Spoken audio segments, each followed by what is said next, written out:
volta, falando a respeito dos casais, a respeito de casais, na verdade. E o assunto desse módulo, o módulo 2, acertando o passo. Vamos começar acertando alguns passos, né?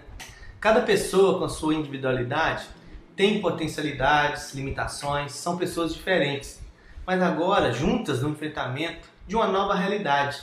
E cada um traz consigo bagagens de certo e errado, expectativas, valores, crenças, mas não é sempre assim em todas as situações de casal, situação de financeiro, de saúde, não é na alegria e na tristeza? E como essas duas pessoas que eram desconhecidas, em sua maioria, podem ter objetivos semelhantes? É uma pergunta. A resposta, na verdade, ela está na pergunta. Os objetivos que cada casal tem devem estar alinhados uns com os outros. Então, nós precisamos sim estar alinhados para seguirmos para frente. Imagina um casal, um puxando para um lado, outro puxando para o outro, e a força vai ficar no meio e eles vão ficar parados, né? Eu vou falar um pouquinho sobre os relacionamentos que são disfuncionais. O que é relacionamento disfuncional? Relacionamento disfuncional é aquele que não tem função. Porque o relacionamento em si, a palavra relacionamento, é entre pessoas. E relacionamento em si é uma coisa boa. Só que quando o relacionamento ele é disfuncional, ele não tem a função a qual foi proposto. Porque duas cabeças pensam mais que uma, sabe? Um ajudando o outro, puxando, é melhor do que um. Mas quando esse relacionamento é disfuncional, às vezes sozinho era melhor. Mas assim, já que nós nos propomos a ser casal, então a gente tem que saber que existem relacionamentos disfuncionais, mas para que ele possa ser relacionamento funcional, que aí é um próximo módulo que a gente vai falar. Relacionamentos funcionais. Olha só, pessoas que amam a si próprios, seus projetos, seus desejos e realizações. Ou seja, a pessoa que é bem egocêntrica, então traz uma dificuldade para o seu casamento. Pessoas que têm prioridades para pais, mães, filhos, parentes e amigos, trabalho, igreja como instituição.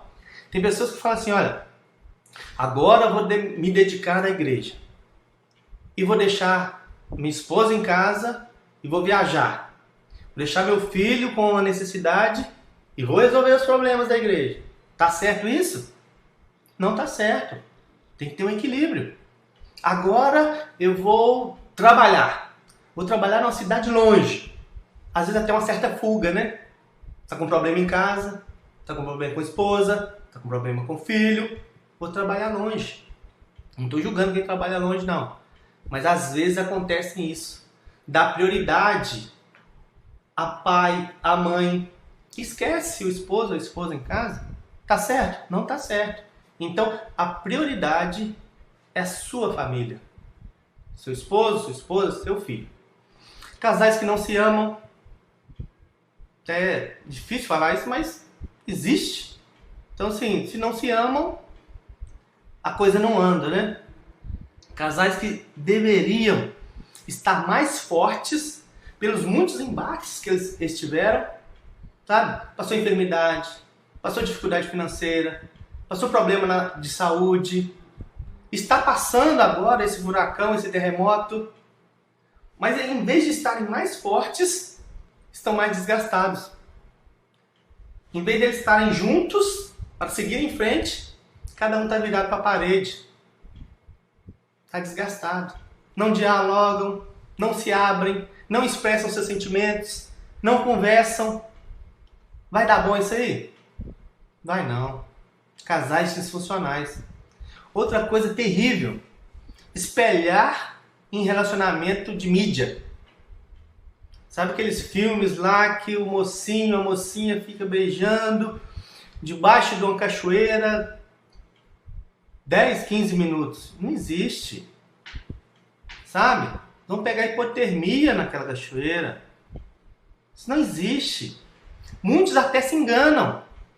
atores e atrizes, vê que o autor fez uma cena maravilhosa e eles se apaixonam, uma paixão, uma coisa bem estranha, mas daqui a pouco se juntam, se separam. Também não estou aqui para julgar isso, mas às vezes nós interpretamos erradamente. Então, espelhar no relacionamento de outras pessoas e da mídia não dá certo. Aí você vai numa festa, tem um casal, nossa, um amor, se pegando. Depois você recebe a notícia. Olha, fulano tinha outra, fulana tinha outro. Não sabia. Às vezes você até julgou o seu relacionamento. Não julgue, curte o seu relacionamento. Então espelhar tanto para bom quanto para mal em relacionamento dos outros não é a coisa certa a se fazer. Agora, vou falar uma coisa aqui que toda vez que eu falo dá polêmica, né? Principalmente com as mulheres. Mas aqui eu não quero julgar um ou outro, não. É só um exemplo, tá? Pode ser também homem que fala demais. Só dá um exemplo aqui de relacionamento disfuncional em mulher que fala demais. A mulher que fala demais, ela tem insensibilidade com o que o outro está pensando ou fazendo, ou até sentindo. Pessoas assim não conseguem perceber que o parceiro não está bem em determinado dia. E também por isso não perguntaria se estaria tudo bem, ou poderia ajudar. E muito menos faria algo para que ele possa ajudar. Porque a pessoa que fala demais, ela escuta apenas a si própria. Ela não escuta o outro. Às vezes o esposo pode chegar de um trabalho, ele está sentindo, sabe, aquela situação na família. E socialmente o homem, ele já é mais rebaixado que a mulher, ele já fala menos, mas é preciso que aquela pessoa que tem uma maior sensibilidade, no caso, em alguns casos das mulheres, em maioria dos casos das mulheres, para que possa conversar com ele. Mas se a mulher fala, não vai dar certo, não vai dar certo. Agora vem a parte do marido, né? Marido que fala de menos. Insensibilidade em expressar os sentimentos, homem silencioso e quando menos se espera, vamos separar. A mulher assusta, o que é isso? Você falou que estava tudo bem, mas é um homem silencioso. Ele está sentindo, está sofrendo, está tendo problema e muitas vezes se coloca em situações de risco, vícios, mas não fala. Vamos separar. Olha que situação. É uma mulher pega de surpresa. São homens sem afeição natural, com esposa e com filhos, sempre cansado, não resolve os problemas do lar que lhes são propostos. Vai ver com sua mãe. É a frase desse homem. Vai ver com a sua mãe. Filho sem pai, mulheres viúvas de maridos vivos. Então isso é disfuncional. Tá vendo? Sem julgamento, mas tem pessoas assim? Você conhece pessoas assim? Existem pessoas, eu conheço. Vejo muito isso. Então, a gente tem que tomar esse cuidado para que o nosso casamento não seja isso. Porque muitas vezes nós, nas nossas revoltas, nós podemos ficar silenciosos ou falar demais. Então, é um cuidado para que o nosso casamento não fique disfuncional, seja disfuncional ou continue disfuncional. Contemporaneamente, atualmente, está existindo uma metamorfose conjugal. O que acontece? O que acontecia antes? Homem trabalhava, ele era o provedor da casa e protetor da família. Mulheres cuidavam da casa, alimentação e dos filhos. Mulheres dependiam do marido para a tomada de decisões e a última palavra era do marido. Homens ocupavam papel central na família e sentiam-se seguros e confiantes. Esse era a família antes. Agora o que está acontecendo? Muitos homens estão deslocados e perdidos dentro do casamento. Mulheres querem desenvolver carreira, trabalham e contribuem para o orçamento familiar. Mulheres são mais independentes, menos tolerantes a algumas peculiaridades masculinas, tomam decisões só que muitas vezes não incluem eles, dá um bater de frente aí, e os homens estão mais retraídos, sentindo-se desrespeitados e descartáveis. E em alguns casos, há ainda algumas mulheres que estão cometendo os mesmos erros que os homens cometeram no passado, querendo ser mais do que os homens. Porque os homens se achavam... Antes, os homens se achavam mais do que as mulheres. Entende-se que nem antes e nem agora está funcional? Em muitos casos. Não no caso da mulher se desenvolver, se empoderar, trabalhar, está tudo certo. Mas esse homem também que está se sentindo retraído, está disfuncional isso. A gente precisa conversar com esse homem. Esse casal precisa conversar. E a mulher, não como uma obrigação, mas a mulher, com sensibilidade, ela pode ajudar esse homem, seu esposo, seu cônjuge, ok? Olha só, eu quero dizer nós temos 5 sentidos principais. Dentro desse casamento, eu quero falar de 5 sentidos, né? Nós estamos aqui falando de disfuncionalidades. O que poderia ajudar dentro desse casamento? Vamos falar dos 5 sentidos principais. Visão, audição, olfato, paladar e tato. Ok? Vamos lá. O que a visão faz? A visão, ela direciona a vida da pessoa. Você só vai para onde que você olha. Você não olha para frente e começa a andar de lado. Não. Então, o casal ele precisa ter visão. Eles têm que estar olhando para o mesmo lugar. Eles têm que estar olhando para frente. Ele não pode ficar olhando para trás demais, olhando para os lados. Ele tem que olhar para frente. Tem que seguir junto. Então, eles têm que ter a mesma visão. Eles têm que estar indo para o mesmo lugar. Esse é o casal que vai resolver os problemas das disfuncionalidades. Audição. O que é audição? Audição é fonte de aprendizado. Audição é fonte de compreensão. No casamento, um precisa ouvir o outro. Além disso, o casal precisa discernir as vozes que ecoam ao seu redor. O casamento, ele não suporta uma chuva de opiniões alheias. Por isso, o casal deve ter cuidado com o que ouve.